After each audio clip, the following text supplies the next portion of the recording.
ఇప్పుడు ఇంకొక భ్రమరం అంటే ఒక్క మాట మనం ప్రత్యేకంగా చెప్పుకోవాలి. భ్రమతీతి భ్రమరం తిరుగుతూ ఉంటుంది కాబట్టి భ్రమరం. తుమ్మెద నిరంతరం తిరుగుతూ ఉంటుంది. తుమ్మెద ఎంత కష్టపడుతుందో తెలుసా? తుమ్మెద నుంచి తేనెటీగ నుంచి మనం కష్టపడ్డం నేర్చుకోవాలి. తుమ్మెద సాధారణంగా సందాల వసూలు చేసేవాళ్ళు ఈ విషయాన్ని గ్రహించాలి. సందా ఎప్పుడు వసూలు చేశామంటే, ఎవరినైనా అడిగామంటే 10 మందిని 10 రూపాయలు అడిగారు, ఒకడినే గోకేద్దామని చూడకూడదు. చివరికి వాడు యాచకుడు అయిపోతాడు. కొందరికి సెంటిమెంట్ ఉంటుంది, ఆయన ఇచ్చారండి అన్నింటికీ ఆయన అడిగారనుకో, ఆయనలో ఒక అహంకారం వస్తుంది. సాత్విక అహంకారం అంటారు. అన్నింటికి ఇచ్చాను, దీనికి ఇవ్వకపోతే బాగుండదేమో, అన్నింటికి ఇచ్చాను, దీనికి ఇవ్వకపోతే బాగుండదేమో అని ఉన్న ఇల్లు అమ్మేసి ఇచ్చేస్తాడు ఆయన. ఇంట్లో వాళ్ళకు కూడా చెప్పడం. అటువంటి పెద్ద మనుషులు కూడా సమాజంలో ఉంటారు.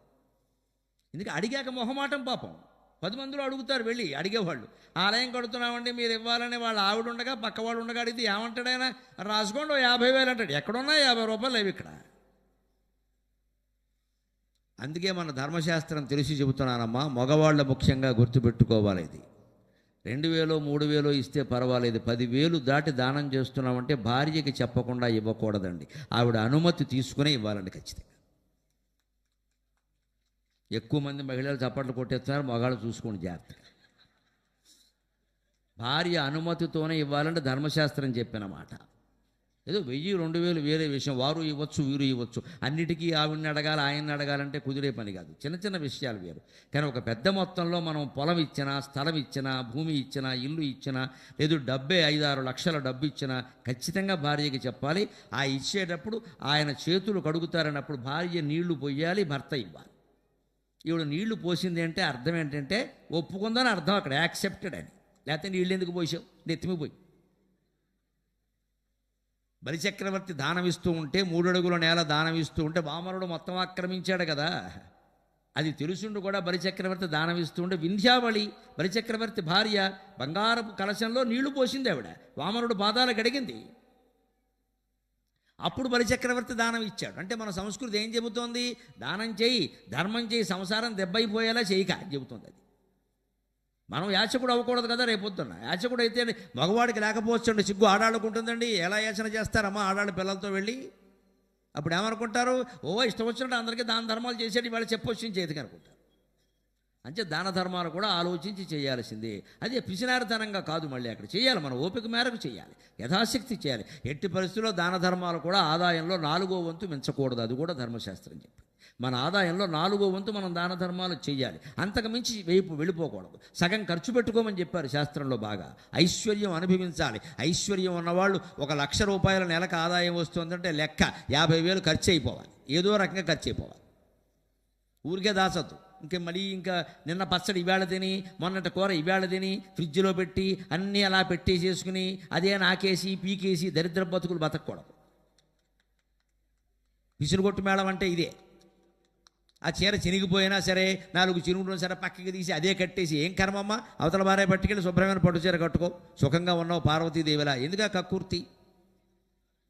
ఉన్న చీరలన్నీ బీరువాలో ఉంటాయి. కట్టుకునేది ఎప్పుడు శ్రీమతి పేడదేవత అని ఒకటే చీర. ఇక్కడ ఎప్పుడు చూసినా అదే చీర. అదా మొగుడు కూడా చక్కగా ఉంటుంది చూడడానికి. ఉన్నాయి బీరువా నిండా ఉన్నాయి, కట్టరండి. పోనీ ఎవరికి ఇవ్వరు. అలా చూసి నాకెన్ని ఉన్నాయి, నాకెన్ని అన్నీ ఉంటాయి, నువ్వు ఉండవు ఇక్కడ. అన్నీ అక్కడే ఉంటే మనం ఉండవు, మనం లాక్కెళ్ళిపోతాడు. అప్పుడు అనుకుంటారు నలుగురు, వెళ్ళిపోయింది అమ్మాయి వెళ్ళాలి, సరైన చీరైనా కట్టుకోలేదు, ఆవిడ కర్మ. అందుకే ఎప్పుడు నగలు ఉంటే పెట్టేసుకోవాలి. పోతాయి అనుకోకండి, పోతే పెట్టుకోక్కర్లేదు, అది సౌకర్యం అనుకుని పెట్టేసుకోవాలి. నగలు పెట్టుకోరు, సేఫ్ డిపాజిట్ లాకర్లో పెడతారు. అదో దరిద్రం. ఇక్కడ ఎందుకు కొనుక్కున్నావు? లాకర్ కోసమా? పోనాయి, ప్రాణాలే పోతాయి. ఉన్న నగలు పెట్టుకోవడానికే కాదా? పెళ్లిలో కూడా పెట్టుకోరు, ఉడుగులో కూడా పెట్టుకోరు, శుభకార్యాలు జరిగినా పెట్టుకోరు. గుళ్ళోకి వస్తే నగలు పెట్టుకుని రావాలమ్మా. ఉన్నవాళ్ళు దాచుకోకండి, పెట్టుకురండి. ఉంటే పోతాయి, దేవుడికి ఇచ్చామనుకోండి. ఉన్నవాళ్ళు పెట్టుకుని రావాలి, లేని వాళ్ళు అసూయపడకూడదు. ధర్మశాస్త్రం అంతే, లేని వాళ్ళు అసూయపడద్దు. నగలు పెట్టుకున్నటువంటి స్త్రీని చూస్తే లేని వాళ్ళకు కూడా నగలు వస్తాయి. అది ధర్మశాస్త్రం ఖచ్చితంగా. నమస్కారం చేసుకోమని చెప్పి, నమస్కారం చేసుకోమన్నారు, అసూయపడమని చెప్పలేదు. పార్వతీదేవిలా ఉంది ఆవిడ అని ఈ పేద ఇల్లాలు ఆవిడికి నమస్కారం చేసుకుంటే భగవంతుడు ఏడాది తిరగకుండా ఈవిడికి ఐశ్వర్యం ఇప్పిస్తాడు. ఎందుకంటే ఆ కళ్ళల్లో అసూయ లేదు, గౌరవం ఉంది. అందుకని పేదవాళ్ళు కూడా అసూయపడ్డానికి వీల్లేదు. వాళ్ళు నగలు పెట్టుకుంటే హాయిగా పార్వతీదేవిలో ఉన్నావమ్మా అని మొహం మీద మెచ్చుకోవచ్చు, నమస్కారం చేసుకోవచ్చు. ఆ దర్శనం కారణంగా వీళ్ళకి పడుతుంది ఐశ్వర్యం. గౌరీదేవిలో ఉంది ఆవిడ, సమస్తాభరణాలు ధరించి. ఆవిడ చూడడం వల్ల వీళ్ళకి పడుతుంది. మన సంస్కృతి అంత గొప్పది. ఐశ్వర్యవంతుల్ని త్యాగం చేయమని చెప్పింది, పేదవాళ్ళని అసూయపడద్దని చెప్పింది. ఇలా చెప్పిన ఏకైక సంస్కృతి భారతీయ సంస్కృతి. ఒకే ఒక ధర్మం, హిందూ ధర్మం. అన్ని వర్గాల సామరస్యం మనకి ప్రధానం అండి. ఐశ్వర్యవంతుల్ని మీ ఆదాయంలో 4వ వంతు దానం చేయమని చెప్పింది. పేదవాళ్ళకి ఏం చెప్పింది? నువ్వు దానాలు ధర్మాలు చేయలేవు, ముందు పూట గడిచేలా చూసుకో, అనవసరపు మెహర్బానీలకి పోవద్దు, ఉన్నంతలో జాగ్రత్త ఖర్చు పెట్టుకో, వాళ్ళని చూసి అసూయపడకు, కష్టపడి సంపాదించుకో, వాళ్ళ అనుగ్రహం సంపాదించే ప్రయత్నం చేయ. ధనవంతులను చూసి అసూయపడితే మనకేం వస్తుందండి? వాళ్ళు కక్ష కట్టేస్తారు, వీళ్ళు కక్ష కట్టేస్తారు. అసూయ పడకుండా వాళ్ళ ఇళ్ళకెళ్ళి అమ్మ మీ దయ వల్ల మేము సుఖంగా ఉన్నామా అంటే వాళ్ళ సంపదలోంచే మనకిస్తారు. పూర్వం అండి మా చిన్నతనంలో చూసేవాళ్ళం. మా ఊళ్ళో మా ఇంట్లో పనిచేసే చాకళ్ళు కానీ మంగళ్ళు కానీ పని మనుషులు కానీ ఏ పండగ నాడు పిండి వంటలు వండుకునేవారు కాదండి. మా అమ్మగారే అందరికీ వండేవారు. ఆవిడ అసలు పండగ పేరు కానీ సాయంత్రం వరకు ఆ వంటింట్లోంచి బయటకు వచ్చేది కదా ఆవిడ. ఎవరు ఆ రోజుల్లో ఎవరున్నారు వాళ్ళే చేసుకోవాలి. పైగా బ్రాహ్మణ కుటుంబం, ఎవరు చేసినా ఒప్పుకోరు కూడా, వాళ్ళే చెయ్యాలి. సాయంత్రం 4ంటికి ఆవిడంత డబ్బా పెట్టుకుని దాని నిండా బూర్లు పెట్టుకుని బయట కూర్చునేదండి మా అమ్మగారు.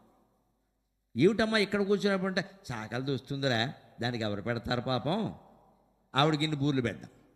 మంగళాయన భార్య వస్తుంది, ఆవిడకి ఇన్ని బూర్లు పెట్టాం. పని మనిషి వస్తుంది, దానికి ఇన్ని బూర్లు పెట్టాం. సరిపోయింది. అప్పటికి ఎవడికి నిద్ర వచ్చింది, ఇంతకీ ఇవిడికి బూర్లు లేవు. అటువంటి తల్లి కడుపున పుట్టానండి. ఇప్పటికీ అమ్మ అమ్మ అంటే ప్రేమ, అందుకే అమ్మ అమ్మ అంటే ప్రేమ. ఆవిడ అలా వీధరుగు మీద కూర్చుని పంచిపెట్టడం చూశాను, చాకళ్ళకి మంగళ్ళకి సమస్త వర్ణాల వారికి, మా ఇంటితో సంబంధం ఉన్న ప్రతి ఒక్కరికి. ఇంతమందికి పెట్టేస్తున్నాం, మనకేమిటమ్మా అని మేము ఎవరైనా పొరపాటున అడిగితే, ఎవరు పెడతారా వాళ్ళకి ఏముంటారా, డబ్బులు అవి ఉండవమ్మా, వాళ్ళు చేసుకోలేరమ్మా, మనం అంటే ఐశ్వర్యవంతులం, మనకేం లోటు లేదమ్మా, భగవంతుడు ఇచ్చాడు, 10 మందికి పెడితేనే మనకుంటుందిరా అని చెప్పిందండి నా తల్లి. ఇప్పటికీ నాకు ఆ వాక్యం ప్రమాణం. దానికోసం ఆవిడ కష్టపడేది. ఇవాళ వేరండి, మనం 100 మందికి పెట్టచ్చు, క్యాటరింగ్ ఇచ్చేస్తాం, ఇక్కడ డబ్బులు ఉన్నాయిగా. కానీ ఆవేళ నా తరంలో ఇక్కడ నా వయస్సు ఉన్నవాళ్ళు అందరి పరిస్థితి అంతే. అప్పుడు తల్లులే చేశారండి, క్యాటరింగ్లు ఎక్కడున్నాయి, అక్కడ కష్టపడి చేశారు, నానాయాతన పడ్డారు, పిండి వంటలను వండి పెట్టారు. అందుకే మా ఊళ్ళో ఎప్పుడు కుల కలహాలు కానీ వర్గ కలహాలు కానీ నేను చూడలేదండి. అసలు నేను చూడలేదు. నేను బ్రాహ్మణుల వాడికి చివరిలో ఉండేవాళ్ళం మా ఇల్లు, కాపుల వాడికి మొదట్లో ఉండేది మా ఇల్లు. మా ఇల్లు దాడితే కాపులే. వాళ్ళు మమ్మల్ని అన్నదమ్ముల్లో చూశారు, ఎక్కడ భేదం రాలేదు. మా నాన్నగారు వాళ్ళు పెదనాన్నగారు అనేవారు, మా అమ్మని పెద్దమ్మ అనేవారు, మమ్మల్ని ఏమో తమ్ముడు అనేవారు, నాకంటే పెద్దవాడైతే తమ్ముడు అనేవాడు, నాకంటే చిన్నవాడైతే అన్నయ్య అనేవాడు. మేము బ్రాహ్మణులం అనేవాళ్ళు, కాపులని అసలు చాలా వరకు తెలియదు ఆ విషయం. అంత సామరస్యం.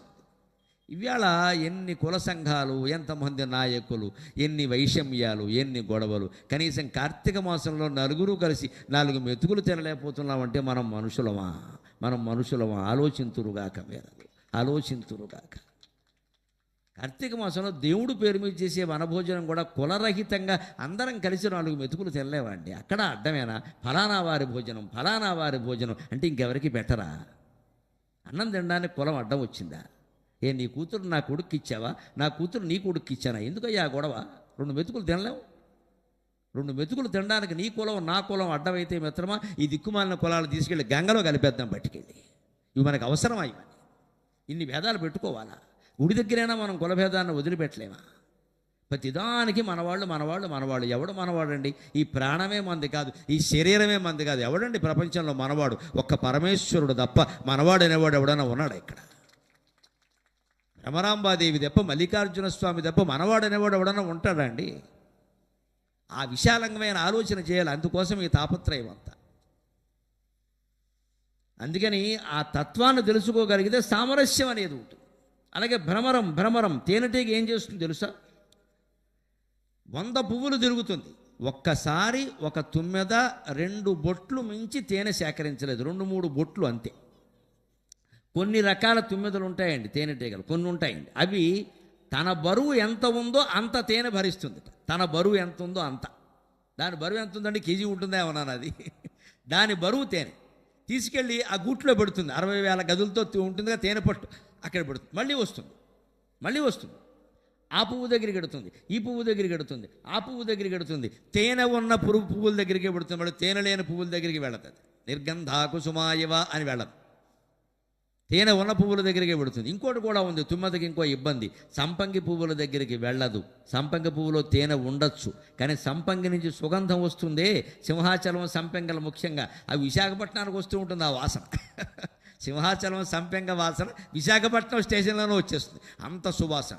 ఆ సుగంధపు దిమ్ముకి తుమ్మెద తట్టుకోలేదు, చచ్చిపోతుంది. కొందరికి చూడండి, మనుషుల్లో కూడా కొన్ని రకాల వాసనలు ఎలర్జీ ఉంటాయి, వాళ్ళు తట్టుకోలేరు, వాళ్ళు ఆ పెర్ఫ్యూమ్ నాకు పడదంట. అలాగా తుమ్మెదకి సంపెంగ అంటే పడదు, ఎందుకంటే ఆ సుగంధానికి తట్టుకోలేదు. దాని తేనె ఉన్నా సరే దాని జోలికి వెళ్ళదు. రకరకాల పుష్పాల దగ్గరికి వెళ్ళి రకరకాలుగా తేనె బిందువులుగా సేకరించి ఒక గూట్లో పెడుతుంది. తేనె పట్టు 60,000 గదులు అంటారు, మహారాణి అంటారు ఆ తేనెటీగని, అక్కడ పెడుతుంది. అలాగ మనం కూడా ఎప్పుడు ప్రభుత్వమైనా సరే ప్రజలైనా సరే ఆస్తులు సంపాదించేటప్పుడు ఎప్పుడు ఒకడిని కొల్లగొట్టి ఒకడిని గోకేసి సంపాదించకూడదు. భ్రమరాంబ తత్వం అంటే ఇది. ఎప్పుడు ముఖ్యంగా వ్యాపార రంగంలో ఉన్నవాళ్ళు గుర్తుపెట్టుకోవాలి ఈ నీతిని. పూర్వం వ్యాపారస్తులు అలాగే ఉండేవారు. మనకి ఖాతాదారులు పెరగాలి. ఒక బంగారపు కొట్టుందనుకోండి, 10 మంది వచ్చే చోటకి 100 మంది రావాలి. 100 మంది దగ్గర తీసుకోవచ్చు మనం. కానీ ఇవాళ ఎలా ఆలోచిస్తారంటే అలా కాదండి, వచ్చిన ఒకనే గోకే, ఇక మళ్ళీ వాడు బతకదు. ఇక వాడేదో టీవీ కొనడానికో బంగారపు నగ కొనడానికో బీరువా కొనడానికో మన దగ్గరికి వచ్చాడు, ఇక వాడు ఇంటికి వెళ్ళద్దు, ఇంకా డైరెక్ట్ శ్మశానమే. మళ్ళీ దొరుకుతాడేటి. కానీ అదే వ్యాపార రంగంలో మీరు గమనించండి, అదే బంగారం వ్యాపారంలో గమనించండి, తరుగు చాలా తక్కువ పెట్టినటువంటి జ్యువెలర్స్ వాళ్ళు ప్రపంచవ్యాప్తం అయిపోతున్నారు. గమనించండి, వ్యాపార రహస్యం ఎక్కడ ఉందో గమనించండి. 22% తరుగు, 32% తరుగు. అసలు ఈయన కొట్టంతా తరిగే. అంతంత శాతం తరుగులు ఎక్కడి నుంచి వస్తాయండి? ఆభరణాలు చేయిస్తే మాయా. కస్టమర్కి ఏం తెలియదు కదా అని దోచేయడమే. ఇంకా అదే తరుగు బాగా తగ్గించిన వాళ్ళని గమనించండి. నేను ఎవరిని పొగట్టంలా, ఎవరిని విమర్శించడం, వాస్తవమా కాదా? తరుగు బాగా తక్కువ ఉన్న చోటకి వెళుతున్నారు జనం ఖచ్చితంగా. వాళ్ళు ఎలా ఆలోచిస్తున్నారు? బాగా తక్కువకి ఇవ్వగలిగితే ఉన్నంతలో మన లాభం తగ్గించుకుని తక్కువకి ఇవ్వగలిగితే ఎక్కువ మంది వస్తారు. ఒక వ్యక్తి నుంచి 100 రూపాయల లాభం వచ్చినప్పుడు 100 రూపాయల లాభం ఒక వ్యక్తి నుంచి ఆశించడం కంటే 10 మంది వ్యక్తుల నుంచి 10 బదులు 100 వస్తే మంచిది కదా. మన దుకాణం కూడా బాగుంటుంది కదా, మనకు మంచి పేరు వస్తుంది కదా. ఇలా ఆలోచన చేయాలి. ఇది భ్రమరాంబ తత్వం అంటే. భ్రమరం తుమ్మెద తిరిగి ఆ పువ్వులో ఒక బొట్టు, ఈ పువ్వులో ఒక బొట్టు, ఆ పువ్వులో ఒక బొట్టు సేకరించింది. కానీ మొత్తం ఒక మల్లె పువ్వులో చేరి పీకేసి గోకేసి లోపలికి వెళ్ళిపోయి మల్లెపువ్వు చీల్చేస్తే అది చచ్చిపోతుంది, ఇది చచ్చిపోతుంది. ఏం దొరకదు అక్కడ. కష్టపడాలి. భ్రమరం అంటే కష్టపడడం కోసం తిరగాలి. ఇప్పటికీ కొంతమంది తండ్రులు ఉంటారండి, పొద్దున్న 6ంటికి బయలుదేరి వెడతాడు సైకిలో మోటార్ సైకిలో వేసుకుని. ఆ పెద్ద మనిషి రాత్రి 10ంటికి వస్తాడు, 2-3 ఉద్యోగాలు చేస్తాడు. తప్పదు తిరక్క. అంత తిరిగి సాయంత్రం ఇంటికి క్షేమంగా వస్తే గొప్ప. ఈలోపు ఇళ్ళాలు పూజామందిరంలో వాళ్ళు లలిత అమ్మవారిని పట్టుకుంటే మా ఆయన క్షేమంగా వచ్చేలా చూడు, ఇంకేం వద్దని తెగ తిరుగుతున్నాడు. మరి తప్పదు, ఏం చేయమంటావమ్మా? ఎదిగిన పిల్లలు ఉన్నారు, చదివించాలి. వేళ లక్షల ఖర్చులు అవుతున్నాయి. మగాడు తిరక్క ఆడది తిరక్క ఎలా కుదురుతుందండి? ఆడాడు తిరిగే రోజుల, అందుకని మగాళ్ళే తిరుగుతారు. ఆ తిరిగే ప్రతి మగవాడు, తిరిగే ప్రతి ఆడది, సంసారం కోసం కష్టపడ్డానికి తిరిగే ప్రతి మనిషి భ్రమరాంబాదేవితో సమానం. భ్రమరతత్వమే తిరగడం. అంచేది మీలో ఎవరైనా సంపాదన కోసం తిరగవలసిన అవసరం ఉంటే బాధపడకండి. భ్రమరాంబాదేవి స్వరూపలం అనుకున్న సగర్వంగా, ఆనందంగా, హాయిగా ఉంది. మనకి భ్రమరాంబాదేవి తత్వం పట్టింది. ఆవిడ తిరుగుతుంది, మా అన్నయ్య తిరుగుతుంది. నేను తిరగట్లేదండి. నెల 20 రోజులు రైల్లో ఉంటానమ్మా. నెల 20 రోజులు ప్రయాణాలే ఉంటాయి నాకు. సగం రోజులు రైల్లోనే పడుకోవడం, లేకపోతే ఎవరింటోనో పడుకోవడం, లేదా ఏదో హోటల్లో పడుకోవడం. 15 రోజులు ఇంట్లో పడుకుంటే గొప్ప. మా అమ్మ ఎప్పుడు అనేది, బతుకున్న రోజులు నీ కాళ్ళలో చక్రాలు ఉన్నాయరా తిరుగుతూనే ఉంటావు. ఆవిడ ఉన్నప్పుడు అప్పుడు ఇంకా ఎక్కువ తిరిగాను. తర్వాత ఆవిడ చూడలేదు. కానీ ఏం చేస్తాం, అడుగుతున్నారు. అడిగినప్పుడు అక్కడికి వెళ్ళి చెప్పాలి. నా ఇంట్లో నేను చెబుతానంటే అలాగా అడిగితేనే పెడుతున్నాం. మనం ఏమైనా అడిగి పెట్టించుకున్నామా? భగవంతుడు మనకి తిరగడం ద్వారా జ్ఞానాన్ని ఉపదేశించి అర్హతనివ్వడం ఉందే, ఇది ఎంత జన్మాంతర సుకృతం అండి. సామాన్యంగా వస్తుందా? సామాన్యులకు వస్తుందా? అంటే తిరుగుతాం, శ్రమ పడతాం, దానికేముంది? యాతన పడతాం. ఖర్చులు వారు పెట్టుకుంటున్నారు, ప్రయాసం మనది. అంతకంటే ఉంది. శ్రమపడి వస్తాం, ఖర్చులు వారు ఇస్తారు, దానికేముంది? ఆ మాత్రం ప్రయాస కూడా పడలేకపోతే కార్యక్రమాలు ఎలా నడుస్తాయి? అంటే తిరుగుతున్నాం అంటే భ్రమరాంబాదేవి అవతార స్వరూపం. మనం ఏమి బాధపడక్కర్లేదు. తిరగకుండా ఒకచోట కూర్చున్నాం అనుకోండి, అప్పుడు మల్లికార్జున స్వామి శివలింగం ఎక్కడికి తిరగదో అక్కడే కూర్చున్నాం. కొంతమంది కూర్చున్న చోటే ఉండి ఆ వంటింట్లోనే ఆ ఇంట్లోనే గుడుగుడు కొంచెం గుండా రాగం గుడుగుడు కొంచెం గుండా రాగం అనుకుంటారే. ఇంట్లోంచి బయటికి వెళ్ళడానికి కూడా లేదు, చచ్చిపోతున్నాం గుడిపాములాగా ఇంట్లోనే కూర్చున్నాం. వాళ్ళు ఏమనుకోవాలి? మనం శివలింగంలా కూర్చున్నాం శుభ్రంగా అనుకోవాలంతే. అంచేది సంపాదించడం కోసం ఇంట్లోనే కూర్చుని కష్టపడుతున్న వాళ్ళు శివుడితో సమానం, సంపాదించడం కోసం తిరుగుతున్న వాళ్ళు భ్రమరాంబాదేవితో సమానం. ఇప్పుడు అచ్చంపేట మొత్తం భ్రమరాంబ మల్లికార్జున సమేత శివాలయం కింద లెక్క.